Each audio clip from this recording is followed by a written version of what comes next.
saludamos a través de la vía virtual al ex viceministro de Minas, director de Olami en el Ecuador, el ingeniero Fernando Benalcázar, con quien vamos a repasar lo que está sucediendo en el sector minero, gracias a una decisión tomada por el Ejecutivo exactamente anteayer, y es esta, según sus propias palabras, de terminar con el, entre comillas, subsidio a las mineras.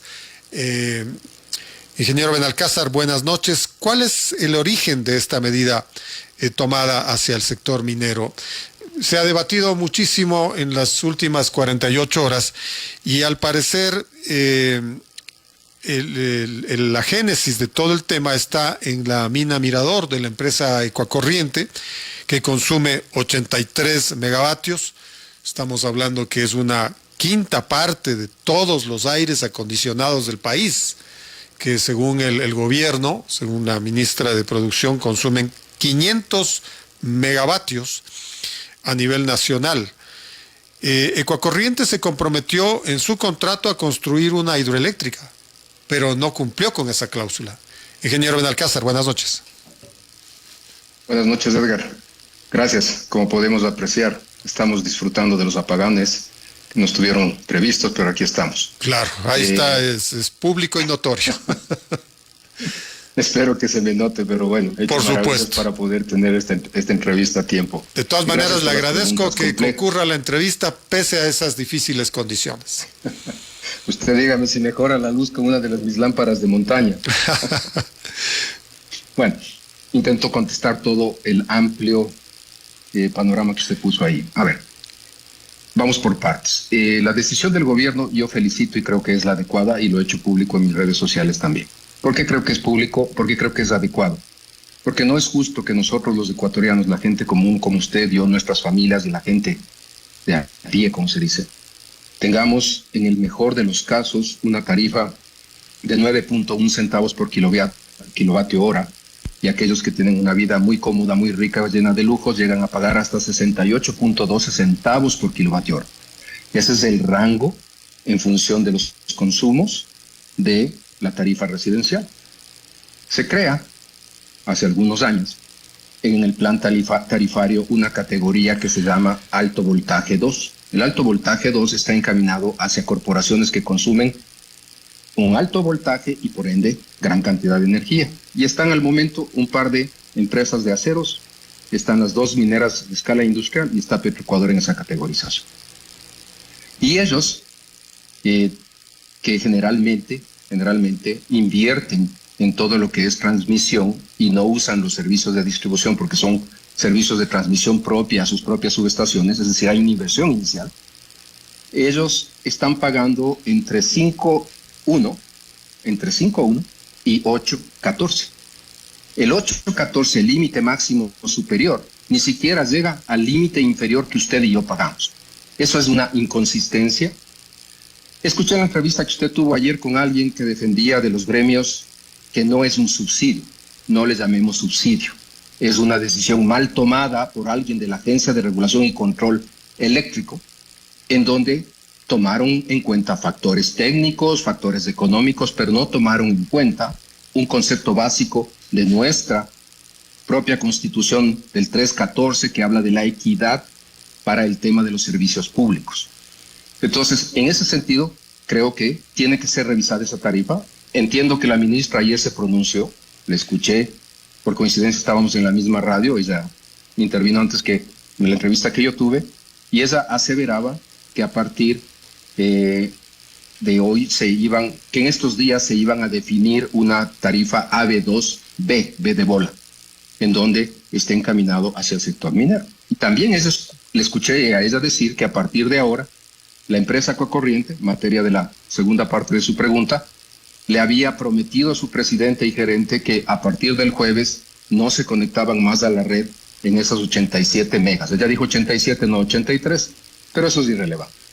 En realidad, ellos tienen necesidades que superan las 100 al momento y superarán las 200 megas cuando aumenten su producción hacia las 140.000 toneladas día. Ahora, ¿se habrán efectivamente desacoplado del sistema nacional interconectado? La única opción que eso pase es que ellos compraron anticipadamente o gastaron muchos millones de dólares en comprar generadores, tal vez Mitsubishi, que son los únicos en el mercado que tienen esas capacidades. Me refiero a los portátiles o los que se puede llevar a tierra, de 100, 140 megas, comprarían tal vez uno, no sé. No le puedo asegurar, no estoy al tanto de eso.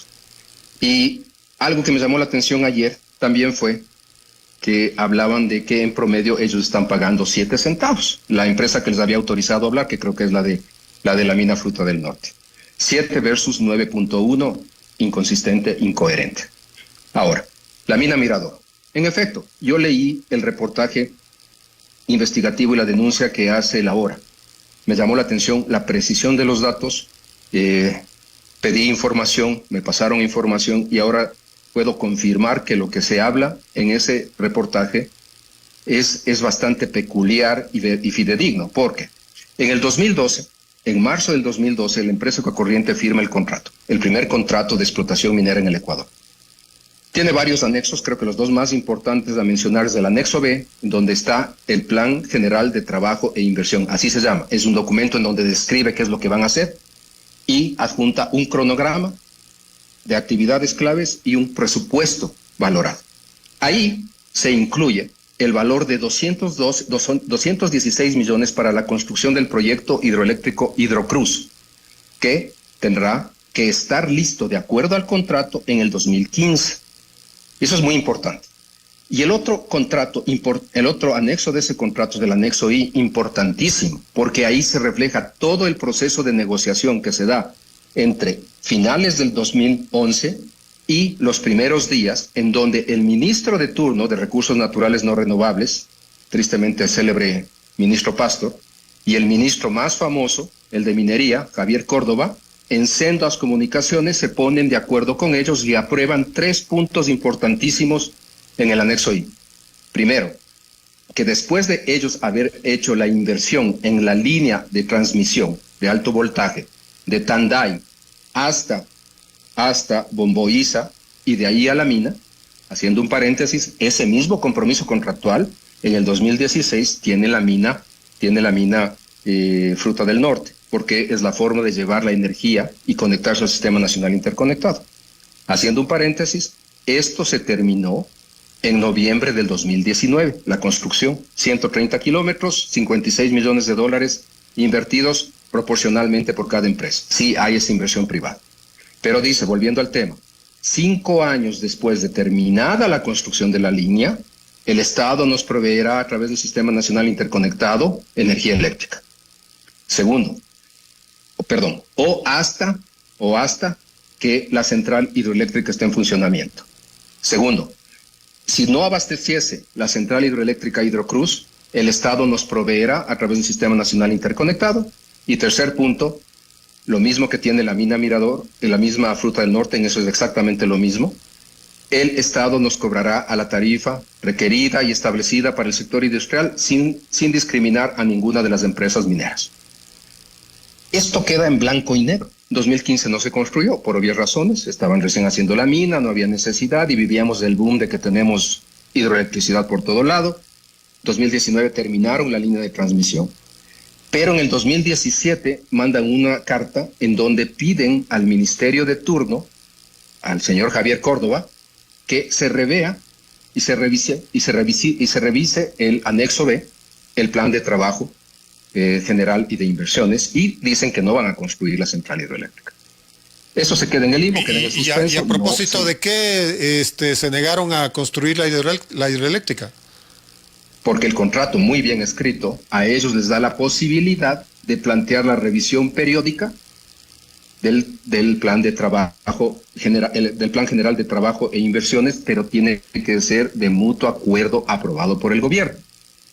Y al tener un contrato, firman dos partes, el gobierno ecuatoriano, con el Ministerio de Energía, el ministro de Energía y Minas representándolo, y el presidente ejecutivo o el representante legal de la empresa. En el 2020, 10 días después que yo salgo el 5 de octubre, el 14 de octubre presentan una segunda misiva insistiendo en ese tema. Lo hacen después que yo salgo porque yo fui muy firme que no podíamos desistir de esos proyectos vitales para el futuro minero. O sea, usted sí insistía en que debe construirse esa hidroeléctrica.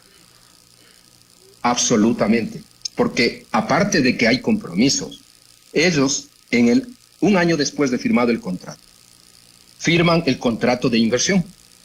El contrato de inversión, que es con otro ministerio, ellos establecen compromisos firmes de inversiones por 2.014 millones de dólares. Eso involucra todo. Desarrollo de la mina, equipos, producción, todo lo que usted quiera. Y la hidroeléctrica. Y ahí está incluido los 216 millones de la hidroeléctrica. Entonces, ese contrato no ha sido modificado. Jamás ha habido una solicitud, ni un pedido de modificación, ni de adenda de ese contrato de inversión. Sigue vigente porque su anexo es el mismo anexo B original del contrato firmado en el 2012.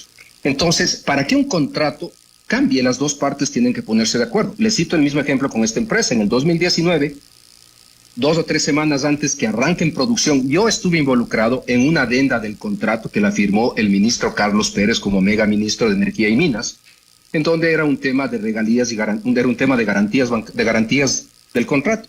Era necesario para poder arrancar producción temprana. Así se consolida y se crea una relación vinculante mediante un acuerdo de las partes firmado. No existe a la fecha una segunda adenda del contrato. Y aquí discúlpeme que me alargue, Edgar, pero es que es tan fascinante el tema y hay que aclarar para la audiencia que ellos en el gobierno de Lasso solicitan al ministro de turno, Fernando Santos Alvite, que se haga el inicio de una conversación para una futura negociación del contrato y se establecen las mesas de negociación que van a lo largo de varios meses y en julio del 2023 las partes acuerdan formalmente que han llegado a un acuerdo básico para proceder a la firma de la segunda adenda. Uno de los puntos para mí más impactantes e impresionantes y fuera de lógica es el punto número 4. Primerito, eliminar el anexo I, es decir, todos los compromisos de tarifas y construcción tienen que salir. En todo el texto también se dice se eliminará y será referencia en todo lo que haga referencia a la construcción de la central hidroeléctrica y de un puerto de exportación del cobre. A grosso modo, yo les pregunto a la audiencia o que la audiencia piense, si esto lo hicieron en julio del 2023, cuando ni siquiera estaban a 5 meses de que termine el gobierno, ¿por qué el ministro no dejó firmando la adenda número 2? ¿Y por qué el nuevo gobierno llega y con su segundo viceministro de Minas, haciendo un paréntesis, ahora ya tenemos una cuarta viceministro de Minas, la número 25 desde octubre del 2020, fue nombrada ayer? ¿Por qué el segundo viceministro de Minas de este gobierno dice, usted recordará públicamente en agosto, en primicias, dio un reportaje y dijo, yo no voy a firmar esa adenda porque hay un montón de vacíos técnicos y legales que me preocupan? El día de hoy, ¿por qué no han firmado? O sea, no es fácil coger, así, digo, ¿por qué no han firmado hasta ahora? ¿Por qué no se firma hasta ahora? Está vigente esa obligación de construir la hidroeléctrica por parte de Ecuacorriente. Absolutamente vigente. Absolutamente vigente. Y felicito la investigación del medio periodístico porque creo que nos abrió los ojos a todo mundo en este momento tan inoportuno para ellos y para el país, en donde, como algún analista del sector minero decía, pero no va a resolver en nada la situación de la crisis energética. No resuelve, pero contribuye para que en los próximos años no volvamos a tener esto. Si ellos no construyen, podrán presentar mecanismos alternos por montos similares a valor presente. Financiar una nueva hidroeléctrica con alguien más, comprar toda la energía de alguien que está ya yendo a construir. Hay varias alternativas, pero estas tendrán que ser... El gobierno, a más de exigirles la desconexión del Sistema Nacional Interconectado, ¿no debería pedirles que apresuren la construcción de la hidroeléctrica? Claro, el gobierno tiene todo el poder, la habilidad y la decisión política que hay que resaltar, que se han faltado en los otros gobiernos. Y tienen todo el camino, porque yo insisto, que haya un acta de acuerdo de las partes del gobierno anterior no le obliga al gobierno actual a revisar ¿Cómo les tocó hacer el tema de revisar los contratos que firmaron a la salida? Usted recordará que el presidente Lasso dejó firmando unos contratos para energías renovables. Les tomó algunos meses estar 100% seguro que todo estaba encaminado y les tomó finalmente un tiempo más para emitir las licencias ambientales, que han sido materia de conversación en estos días también de la ministra respectiva. Ahora, la situación en Fruta del Norte parece ser diferente. Ayer justamente desde la Cámara de Minería se explicaba que Fruta del Norte está generando la mitad de la energía que consume y que incluso esa energía la están compartiendo con las comunidades. Fruta del Norte ha establecido un pronunciamiento sobre la situación en donde parece ser que el Estado se ha comprometido a proveerle de energía para sus actividades. Si es que 100%. El Estado no cumple con con ese elemento determinante, el contrato está en vilo. Y ya no estamos hablando solamente de estas dos empresas, ¿no? Sino también del resto, las que podrían entrar en producción en los próximos meses, porque el gobierno lo que señaló el día de ayer es que ustedes tienen que generarse minas su propia energía. Entonces, eso es una cláusula nueva en los contratos. Esto podría llevarnos no solo a uno, sino a varios conflictos que determinen arbitrajes internacionales. No, yo no le veo así de ninguna manera y le voy a explicar por qué, mi estimado Edgar. Yo he revisado el contrato de Fruta del Norte. El contrato es firmado en el 2016 y el contrato es blanco y negro en la cláusula respectiva, en donde establece que el Estado ecuatoriano tiene la obligación de proveer el servicio de energía eléctrica. Sí, en efecto, está clarísimo en eso. También en el Plan General de Trabajo, en el anexo B respectivo, se hace referencia que la compañía también tiene que desarrollar toda la infraestructura básica. Y entre lo que se menciona de infraestructura básica, se habla de la línea de subtransmisión, de la línea de transmisión, de la subestación que ellos tendrían, y también de tener lo que usted conoce en el mundo extractivo es fuentes alternas de energía. Yo no puedo estar 100% seguro que el Estado me dé todo y si algo falla, yo voy a parar mi producción hoy día. No, eso sería una pésima imagen de planificación y peor de estrategia gerencial, pensar que yo no voy a tener respaldos. La prueba está que ahora, cuando el gobierno pide que alivien desde el sector privado 300 megas más o menos, Ecuacorriente está colaborando con 6 megas porque sí tenía instalados equipos de respaldo. En el caso de ellos es muy diferente en ese sentido porque su contrato es blanco y negro, a diferencia del contrato de Mirador. Segundo, está tan claro el concepto de que ellos saben que las tarifas tienen rangos, que en la cláusula respectiva, donde hay factores de corrección a la economía del contrato, Fruta del Norte y su contrato establecen que si alguna vez la tarifa llegase a superar los 10 centavos por kilovatio hora, ellos están amparados porque se tendría que definir un factor de corrección para que no haya un mayor impacto económico. Es decir, ellos aceptan o ellos saben que, como a nivel mundial, puede estar en un rango superior a lo que están pagando. Si eso llegase a dar, no creo que sea motivo de romper un contrato. Y, al menos, pensar en hacer un arbitraje por una situación en un estado de emergencia declarado y de dominio público, creo que es muy débil para pensar en un arbitraje. Lo que sí creo, volviendo al tema de Ecuacorriente, es que no tienen un solo argumento legal para ir a un arbitraje, que sí lo perderían, porque tienen contratos vigentes, especialmente el contrato de inversión, en cuanto a la construcción y el gasto de esa inversión, por más que ellos se amparen en decir que han invertido mucho más de lo que inicialmente quisieron invertir en el Ecuador. Eso es muy débil. Pero este planteamiento nuevo de decirle a todas las minas, hay algunas que están en una etapa previa a la explotación, y decirle a esas minas, señores, ustedes tienen que conseguir su propia generación. Eso es nuevo. Eso no sé si está en el contrato. A mí el gremio minero ahorita me debe adorar y me debe poner un par de velas para que yo desaparezca. Pero es que es lógico, si revisamos los contratos. Usted está haciendo referencia a 2 futuras minas que no tienen contrato de explotación minera firmada con el Estado, que son de mediana minería. estamos hablando de Curipamba y estamos hablando de La Plata.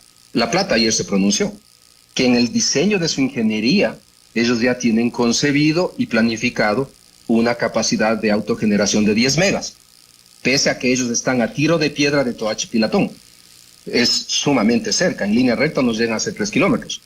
Entonces yo creo que es parte del diseño básico de ingeniería el contar con esos recursos. En la industria petrolera, ¿usted alguna vez ha visto parar un pozo y que paremos una actividad de crecimiento y desarrollo de explotación petrolera porque no hay energía? No, siempre ha habido esa planificación. En el contrato de explotación minera, el tercero, que se firmó en junio, proyectado hacia los próximos 6-7 años con la empresa SolGold para el proyecto Cascabel, fíjese lo que habla en el tema de energía. Muy proactivos. Trabajaremos juntos con los proyectos que existen que nos den la oportunidad para hacer autogeneración e incluiremos también en nuestro portafolio energético fotovoltaico. Eso dice el contrato de explotación minera, que al ser la tercera mina a gran escala que eventualmente arranque en el país, está amparado bajo un contrato. Entonces, Edgar, yo creo que es cuestión un poco de planificación y ver hacia el futuro y no haberse continuado en ese sueño de sirenas que vivíamos de que el Ecuador iba a exportar energía hidroeléctrica. Ahora, ingeniero, si en el AB2 están las dos mineras, están las dos acerías, está Petroecuador, la medida tomada para las dos mineras por concepto de equidad, ¿no debería ser también para las dos acerías y para Petroecuador? Yo tendría el mismo razonamiento que usted, Edgar, y me sorprendió ayer en las declaraciones públicas que dio la ministra Manzano, que se va a crear la categoría AB2, B de bola. Y eso para mí sí es digno de crítica y de sugerir, repensar ese tema. Que haya un ajuste de tarifas para los AB2 de una manera unificada para las 5 empresas que han caído en esa categorización sería lo lógico. Creo yo que daría lugar, y creo que la representante que habló con usted en la otra entrevista tiene razón en eso. No puede haber una discriminación ni una segregación por ser mineras, por ser apenas 2 empresas mineras, porque no es cuánta plata generas en exportaciones y cuánto pagas. Cada una tiene su contrato. El contrato de Ecuacorriente le ofrece al Estado 52% de todos los beneficios que esa inversión ha traído. El de Fruta del Norte, 50-50.